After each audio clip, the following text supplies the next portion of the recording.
Hello, welcome to my channel. In this video, I want to talk about a technique called AT commands.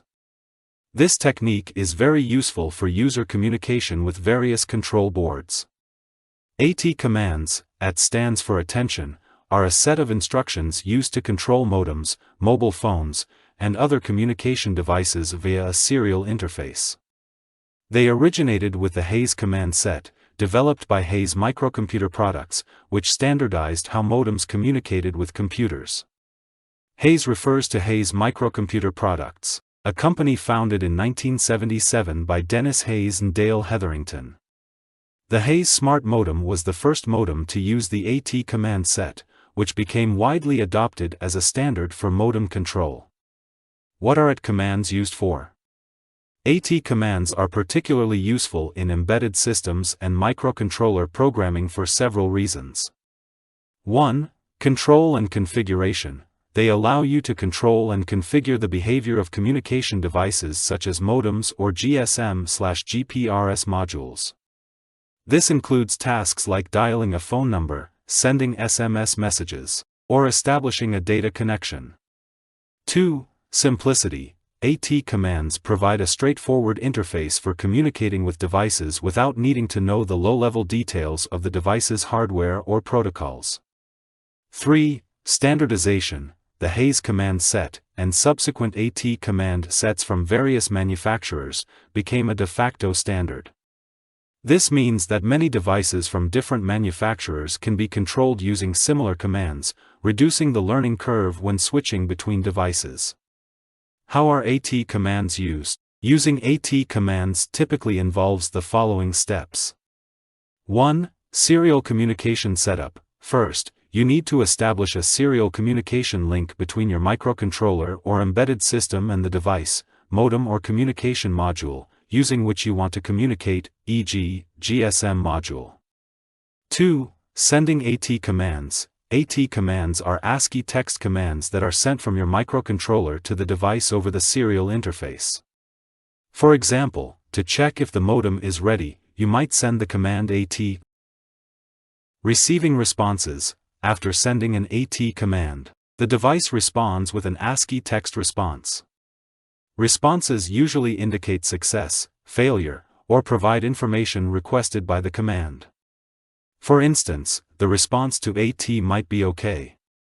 4th, processing responses. Your microcontroller needs to process these responses to determine if the command was successful and to extract any relevant information.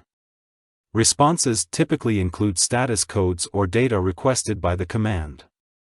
5. Handling errors. AT commands also define error responses, like error, which indicate that the command was not successful. Your microcontroller code should handle these errors appropriately. Example scenario. Let's consider a basic example of using AT commands with a GSM module connected to a microcontroller. Initialization. Configure the microcontroller's UART, Universal Asynchronous Receiver/Transmitter, to communicate with the GSM module over a serial interface. Sending commands. Send AT commands such as AT plus CMGF equals 1 to set the SMS text mode, AT plus CMGS equals plus 1 2 3 4 5 6 7 8 9 to send an SMS to a specific number, or ATD plus 1 2 3 4 5 6 7 8 9 to dial a phone number. Receiving responses. After sending each command, wait for and parse the response from the GSM module. Responses might include OK for success, error for failure, or specific data like the content of an SMS message. Error handling. Check responses for errors and handle them appropriately in your microcontroller code. Conclusion. AT commands remain relevant in embedded systems and microcontroller programming due to their simplicity, standardization, and wide support across communication devices. They provide a high-level interface for controlling and configuring devices over serial communication, making them essential tools in applications involving modems, GSM/GPRS modules, and other similar communication hardware. Example. Let's create a simple example Arduino sketch that allows you to read, set, save, and load configuration parameters using AT commands via the serial monitor.